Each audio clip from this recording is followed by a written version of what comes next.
যে আমরা মনে করি মামদানি যদি মেয়র হয় তাহলে আমাদের বাংলাদেশিদের সবচেয়ে বেশি উপকার হবে। নবনির্বাচিত মেয়রের দাড়ি যখন বিশ্বের শীর্ষ গণমাধ্যমের আলোচনার বিষয়বস্তুতে পরিণত হয়, তখন সেই দাড়ি যে কোনো মুসলিমের তাতে সন্দেহ থাকার কথা না।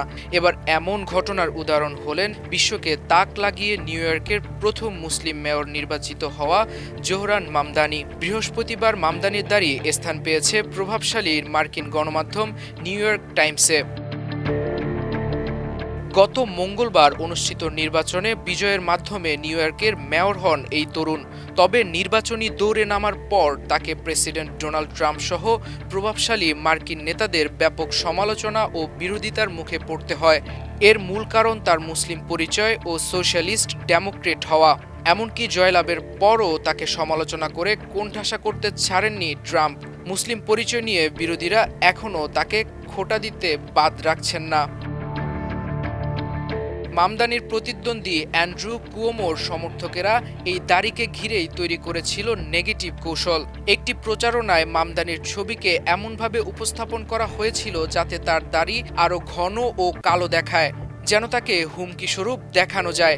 এ নিয়ে মামদানি ও তার সমর্থকরা সঙ্গে সঙ্গেই প্রতিবাদ জানান। মামদানি বলেন, আমার দাড়িকে ঘন ও কালো দেখানো যা বর্ণবাদী ধ্যান ধারণাকে উস্কে দেয়, তা আমাকে ভয়ানক বা হুমকিস্বরূপ দেখানোর জন্যই করা হয়েছে, কারণ কুয়োমো এবং তার ব্যর্থ প্রচারণায় জড়িত এবং ভীত। অবশেষে সেই লিফলেটকে পাত্তা দেয়নি মামদানি, দাড়ি রেখে দিয়েছেন আগের মতোই। 1913 সালে মেয়র উইলিয়াম জে গেনরির মৃত্যুর পর থেকে নিউ ইয়র্ক সিটির কোনো মেয়রের দাড়ি ছিল না।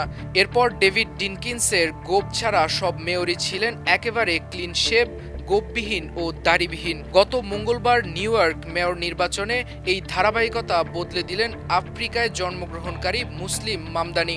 শুধু তাই নয়, নিউ ইয়র্ক শহরের ইতিহাসে তিনি প্রথম মুসলিম মেয়র, প্রথম দক্ষিণ এশীয় ও আফ্রিকায় জন্ম নেওয়া আর 100 বছরেরও বেশি সময় পর সর্বকনিষ্ঠ মেয়র। নির্বাচিত হওয়ার পরও দাড়ি ছাঁটাই করেননি মামদানি। উইলিয়াম জে গেনরির পর নিউ ইয়র্কের প্রথম দাড়িওয়ালা মেয়র হিসেবে ইতিহাসে নাম লেখাবেন। যদিও নিশ্চিতভাবে বলা কঠিন যে এরপর আর কোনো মেয়র দাড়ি রেখেছেন কিনা, তবে সরকারি প্রতীকীগুলোতে দেখা যায় একের পর এক ক্লিন শেভ করা মুখ। শুধু ডেভিড ডিকিন্সের গোঁফ ছিল ব্যতিক্রম। গেনরের মতো দাড়ি থাকলেও মামদানির দাড়ির অর্থ একেবারে ভিন্ন। গেনরে 1909 সালে 60 বছর বয়সে নির্বাচিত হয়েছিলেন। তার দাড়ি ছিল ধূসর সাদা ও পরিপাটি, যা তার পরিপক্কতা ও আভিজাত্যের প্রতীক ছিল, যা বিশেষত উঁচু সিল্কের টুপির সঙ্গে তার চেহারার রাজকীয়তা প্রকাশ করত। 2013 সালে বোর্ডিন কলেজে পড়ার সময় মামদানি লিখেছিলেন একটি প্রবন্ধ, বিয়ার্ডেড ইন কায়রো। সেই প্রবন্ধে তিনি লিখেছিলেন কিভাবে তার দাড়ি হয়ে উঠেছিল এক প্রতীকী প্রতিবাদ। প্রচলিত আমেরিকান ধারণার বিরুদ্ধে বাদামি চামড়া আর দাড়ি মানেই সন্ত্রাস। মামদানি লেখেন, কায়রোতে গিয়ে তাকে ইসলামপন্থী ভেবে ভুল করা হয়েছিল, তাই নাপিতের দোকানে গিয়ে দাড়ি ছাঁটেন। তিনি আরও লেখেন, আমি তখন নিজেকে সেই অসংখ্য আমেরিকান মুসলমানদের মতো অনুভব করছিলাম যারা 9/11-এর পর ভয়ে রেজার হাতে নেন। এরপর থেকে মামদানি দাড়ি রেখেই চলেছেন।